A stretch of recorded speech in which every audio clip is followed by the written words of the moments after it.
Bonjour et bienvenue dans cette nouvelle vidéo. On va faire l'analyse pour la journée de demain, le 25 août. Je commence ma vidéo avec le gold. Donc, comme toujours, nous traçons nos supports et résistances sur le time frame de 15 minutes. Nous faisons ça bien sûr de tous les moyens sont bons pour tracer les supports et résistances, les pivot points, le Fibonacci,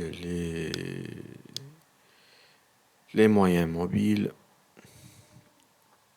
Chacun, il fait comme bon lui semble pour tracer les supports et les résistances. L'idée, c'est de les tracer sur un time frame de 15 minutes et de switcher sur le time frame de 4 heures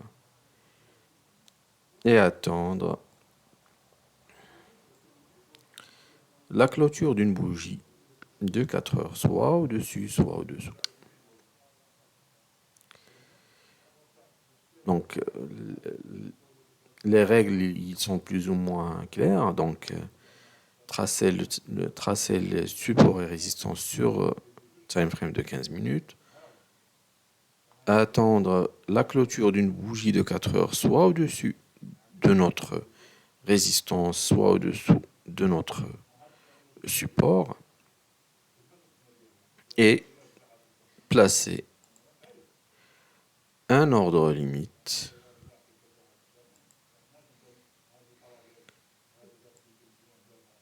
avec un stop loss à mi-chemin entre support et résistance et un take profit sur un ratio de 2 points.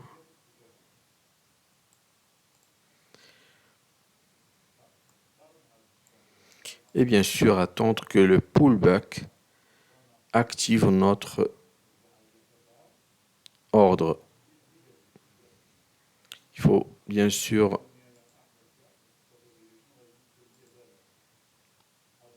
attendre la clôture de la bougie de 4 heures pour placer nos ordres et attendre le pullback pour les activer. La même chose si le breakout est par le haut. Je vous laisse relever les valeurs pour la résistance et le support pour le gold. Notre setup est terminé pour le gold. Je passe au suivant. La même chose. Donc, pour l'euro-dollar, nous attendrons la clôture d'une bougie de 4 heures avant de placer nos ordres avec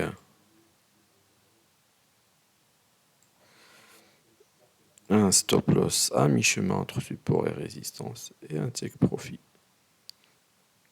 sur un ratio de 2 points.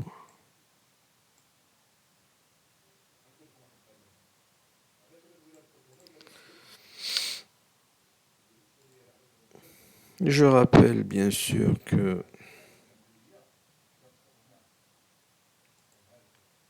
la stratégie me permet de trader à mon rythme.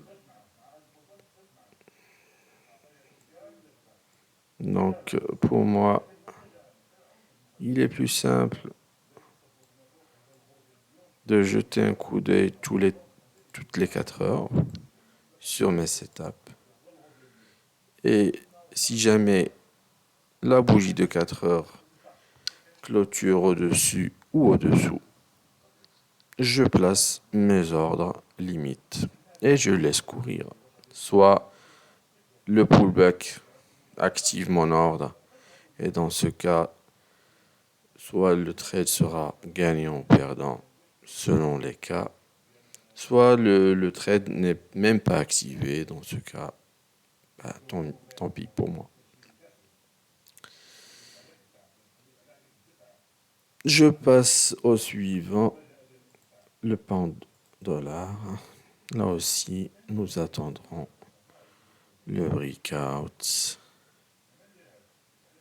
avec la clôture d'une bougie de 4 heures.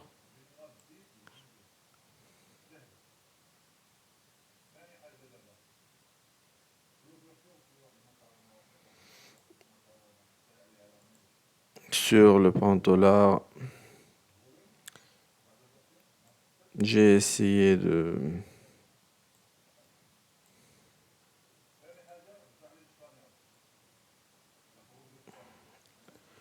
serrer un peu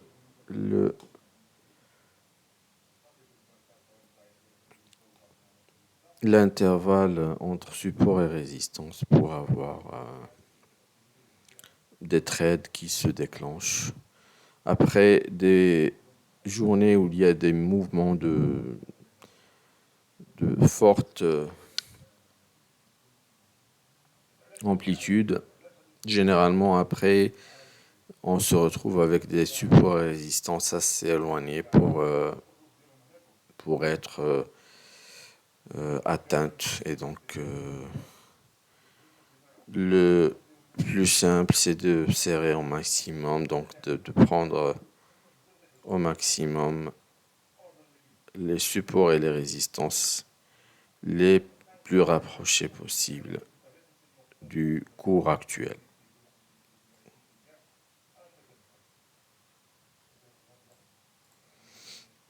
C'est bon pour notre pound dollar.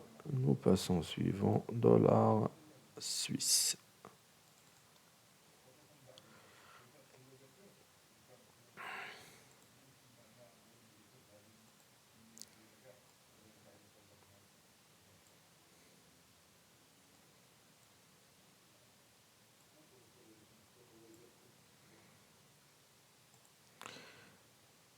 Bien sûr, pour ma part, je raisonne en termes de pourcentage, donc sur chaque trade,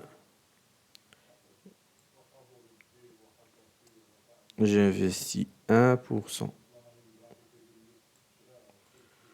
de mon capital et donc soit je perds le 1%, soit je gagne les 2%.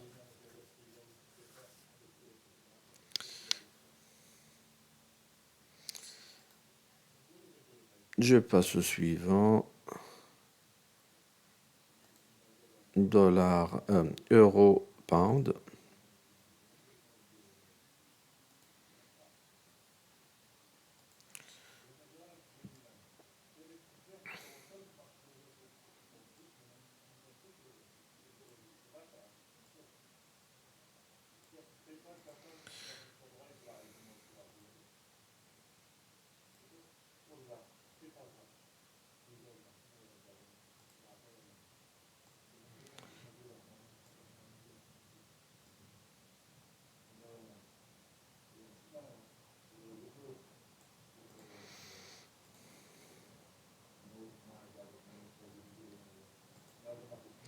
Le suivant, le kiwi.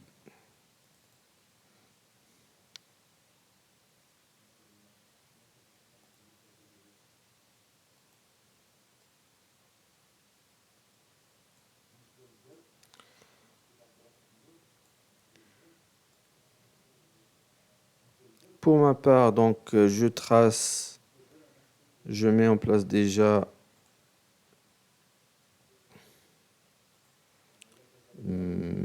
mes positions d'ordre pour pouvoir les gérer facilement après le breakout.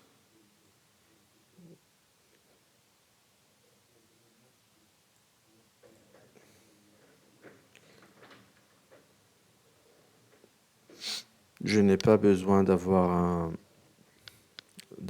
mon ordinateur avec moi pour gérer, pour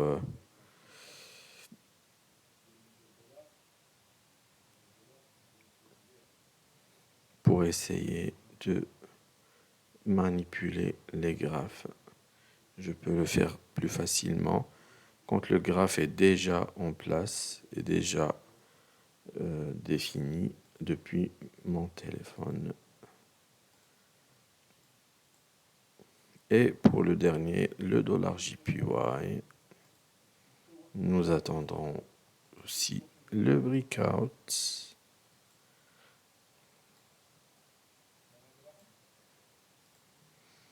Avant de placer nos ordres.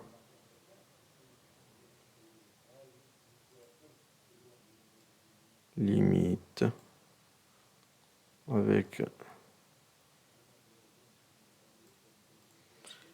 un stop loss à mi-chemin entre support et résistance et un take profit sur un ratio de 2 pour 1. Notre vidéo est ainsi terminée. Je vous remercie et à bientôt dans une nouvelle vidéo.